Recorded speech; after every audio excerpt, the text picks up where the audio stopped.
All right. Picking back up in the KJV in the Old Testament, just finished in Hebrews chapter 13. It's been a little bit since we have read in Isaiah.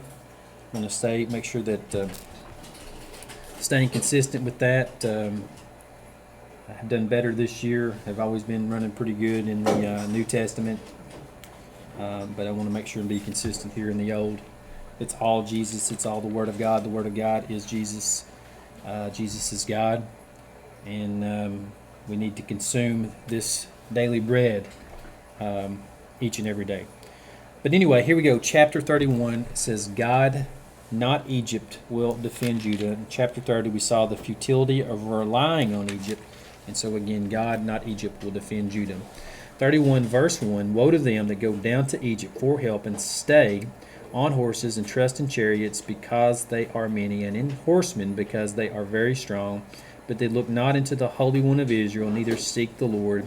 Yet he also is wise, and will bring evil, and will not call back the words, but will arise against the house of the evildoers, and against the help of them that work iniquity. Now the Egyptians are men, and not God, and their horses flesh, and not spirit. When the Lord shall stretch out his hand, both he that helpeth shall fall, and he that is hoping shall fall down, and they all fail together. For thus hath the Lord spoken unto me, like as the lion and the young lion roaring on his prey, when a multitude of shepherds is called forth against him. He will not be afraid of their voice, nor abase himself for the noise of them. So shall the Lord of hosts come down to fight for Mount Zion, and for the hill thereof. As birds flying, so will the Lord of hosts defend Jerusalem. Defending also, he will deliver it, and passing over, he will preserve it. Turn ye unto him from whom the children of Israel have deeply revolted. Turn ye unto him from whom the children of Israel have deeply revolted. For in that day every man shall cast away his idols of silver, his idols of gold, which your own hands have made unto you for a sin. Just read that over in Hebrews. We are to live in a simple way, and not to be caught up in this. This is idolatry. The love of money is the root of many evils. Of all evils, it's written, but the love of money is the root of many evils, is my deepest understanding. Verse 7, for in that day every man shall cast away the idols of silver and his idols of gold, which your own hands have made unto you for a sin. Then shall the Assyrian fall with the sword, not of a mighty man, and the sword, not of a mean man, shall devour him, but he shall flee from the sword, and his young men shall be discomfited, and he shall pass over to his stronghold for fear, and his princes shall be afraid of the ensign, saith the Lord. 9:1. Banner. Saith the Lord, whose fire is in Zion, and his furnace in Jerusalem.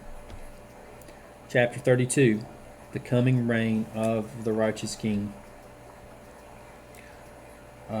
Behold, a king shall reign in righteousness, and princes shall rule in judgment, and a man shall be as a hiding place from the wind, and a covert from the tempest, as rivers of water in a dry place, as the shadow of a great rock in a weary land.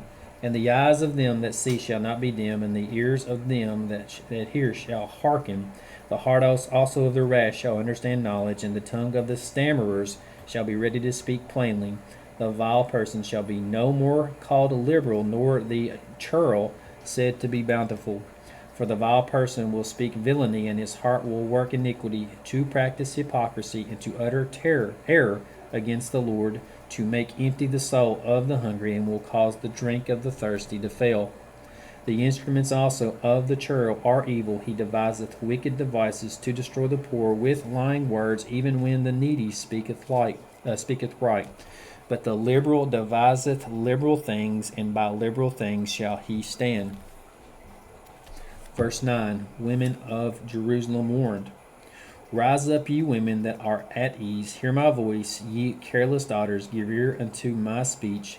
Many days and years shall ye be troubled, ye careless women, for the vintage shall fail, the gathering shall not come. Tremble, ye women that are at ease. Be troubled, ye careless ones. Strip you and make you bare, and gird sackcloth upon your loins. They shall lament for the treats, for the pleasant fields, for the fruitful vine. Upon the land of my people shall come up thorns and briars, yea, upon all the houses of joy in the joyous city. Because the palaces shall be forsaken, the multitude of the cities shall be left, the forts and towers shall be for dens forever, a joy of wild asses, a pasture of flocks.